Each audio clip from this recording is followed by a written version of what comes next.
I'm not a fan of Queen. Yes, I'm aware, I'm terrible. Alright, put down your flaming torches, you mad bastards. While I might not be a fan of Queen in the sense that I'm not going to chuck them in any of my playlists, and I don't make a point of owning any of their albums, I certainly don't dislike them. I wouldn't turn them off if We Will Rock You came on the radio, mostly because who the fuck listens to radio while I'm at 90, but also because their sound doesn't offend my ears, I just would never actively seek them out. They're just not my thing. That said, I can respect them. I'm aware that they are, in fact, very, very good. You'd have to be willingly ignorant or intentionally contrarian to say that they weren't one of the biggest bands on the planet for a reason. Even as someone who doesn't enjoy them, I can certainly admire what they brought to the table in terms of genre bending, musical structure, and in the case of their lightning in a bottle, once-in-a-lifetime charisma machine of a lead singer, Freddie Mercury, the unparalleled showmanship that likely informs many of the artists I do listen to and enjoy today. And the Bohemian Rhapsody movie, being the story of that frontman, and also featuring the other band members you don't really care about, is likely an exceptional narrative to adapt. Probably one of the most important stories in music history. There's just one problem for me in that scenario when it comes to reviewing this, and that's that I don't know that story. I don't really know how to review this film. I get the sense it isn't being honest with me in presenting this datified Freddie of pop culture as he was seen by fans and people who loved him, as opposed to the more nuanced human he might have actually been, but I've never really followed the saga of the band, so I honestly can't tell.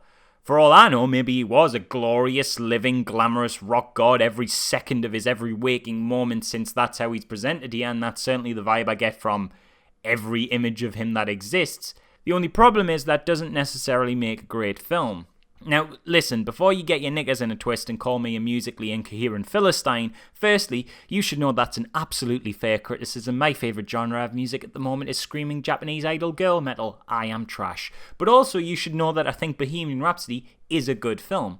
I enjoyed it in places. There were even some moments that genuinely gave me goosebumps. It feels like fan fiction, as written through the eyes of someone who only knows how Freddie was presented as opposed to who he was, but it's really good fan fiction with spectacular cinematography, a brilliant soundtrack, and an incredible, and I mean fucking incredible lead performance by Rami Malek, who absolutely slays the role of Freddie. My God, man, it's honestly some of the best acting I've ever seen. He completely disappeared into the role, and within 10 minutes of the film starting, I no longer saw Rami at all. Like, that was Freddie Mercury on the screen. You cannot convince me otherwise. Even as someone who never really followed the guy, like, even I could tell. He just had all these little idiosyncrasies in the way he moved and talked and expressed himself to the point where he just bled pure Freddie. Like, holy shit, man, wow, I can't express enough how good this performance was. In a film that made a bigger critical impact, this would be career-defining. This would get him the Oscar in a just world.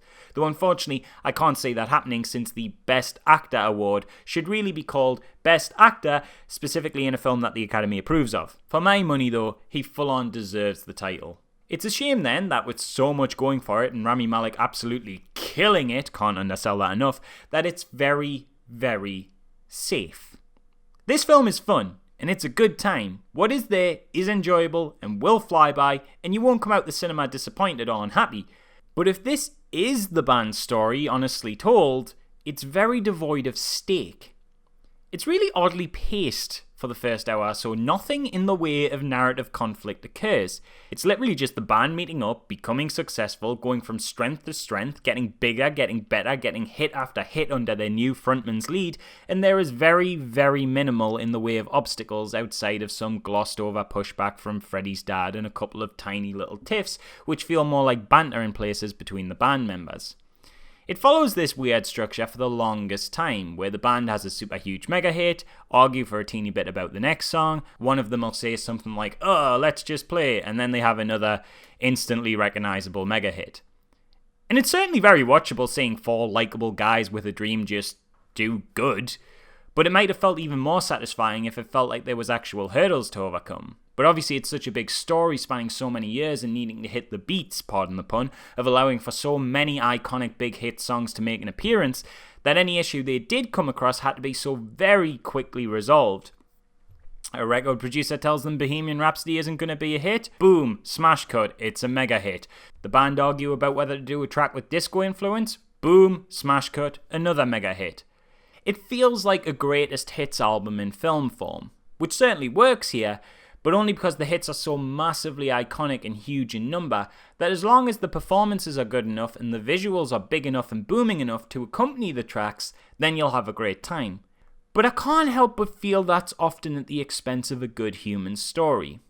When we do get to what could be considered the real meatiness of the narrative as Freddie spirals and tensions between the band rise, it feels really held back. Like, one of the main turning points between the band and Freddie is that he throws a party and they're just not that into it. And it escalates into the shocking insult of Freddie calling the drummer boring. I know this is supposed to be a big moment because Brian May tells Freddie he's a real prick at the end of it and it carries big ramifications later on. But like, really? That feels like quaint. Speaking of this party, that scene demonstrates the exact kind of reservedness I'm talking about. What scandalous deeds occurred at this shindig according to the movie that caused such a rift in the band? Well, there was lots of people there. And women on bikes for some reason. And Freddie wore a crown and a cape, the absolute mad lad. I mean, one of the reasons you do a biopic on a man who relished in the lifestyle of sex, drugs, and rock and roll is to explore the world of sex, drugs, and rock and roll and the impact that has on the people inside of it. But this film feels squeaky clean. I mean, that party is about as bad as the parties my college friends threw literally every Friday. In fact, ours were arguably worse. This one didn't have anyone shagging in the toilets. According to this film, I went to wilder parties than Queen, and I find that very hard to believe considering me and my friend's idea of a wild night out is a group session comparing our farm progress in Stardew Valley. The film is full of this kind of reservedness. Sure, later on we see some cocaine on the table and the sex side is hinted at, but whenever it would be compelling to go into the darker side of what's presumably an intensely crazy lifestyle, it shies away, and the whole film feels very sterile because of this. It's just so safe, so very, very safe, and this extends to everything, not just its depiction of the rock and roll lifestyle. They don't want to delve into any sort of humanity with these people. Like, Freddie's Spiral could be an exceptionally compelling redemption story that falls into the man versus self literary conflict style, but they tread so lightly around the mysticism and magic that's built up around him and his charisma that even his flaws are often externalized in the narrative, with almost all fault of any negative consequences the band went through falling solely on the shoulders of a manipulative side character out for his own greed. Again, maybe that really is how it went down. I have no idea, not being a fan, so I'm not sure how much that criticism stands. But I'm just looking at it from the perspective of a movie viewer, and in my opinion, taking this direction with the narrative makes everything feel neutered. I get not wanting to drag a dead guy through the dirt and present him in a bad light, and instead want to celebrate his life and talents, but there's a balance there that other biopics have managed to pull off. It's possible to celebrate an unfathomably huge, impactful life without glossing over their flaws. You know, Johnny Cash looks great coming out of Walk the Line, but that doesn't mean there isn't moments in that film where we shy away from the serious stuff. It's just a little frustrating because it can feel like this very Cliff Notesy plod through what I'm guessing is probably an incredible tale, but it just seems to keep everything but the most acceptable mass-market drama at an arm's length away at all times. What is there is great fun, and I do recommend it in spite of the odd pacing and breezy stakes. There's no denying, even in this conservative display, this subject matter is a bit of a banger, and I'm sure that if you're a fan of Queen, you'll have an amazing time. And the high moments, especially the culmination of Freddie's redemption at the now massively famous Live Aid gig, are so grand in scale and presentation, it's hard not to get tingles. So don't think I'm saying to skip this one. I do like it. It's just that I found it hard to not see the film it could have been. Especially when it dangles so many interesting carrots in front of you, from Freddie's father's opposition to his lifestyle, to the seedy side of the celebrity culture, to Freddie's conflict with identity and sexuality. There's so much fascinating subject matter that the film teases and never gets into, and as good a time as the movie is, I can't help but feel a little bit frustrated in its reservedness.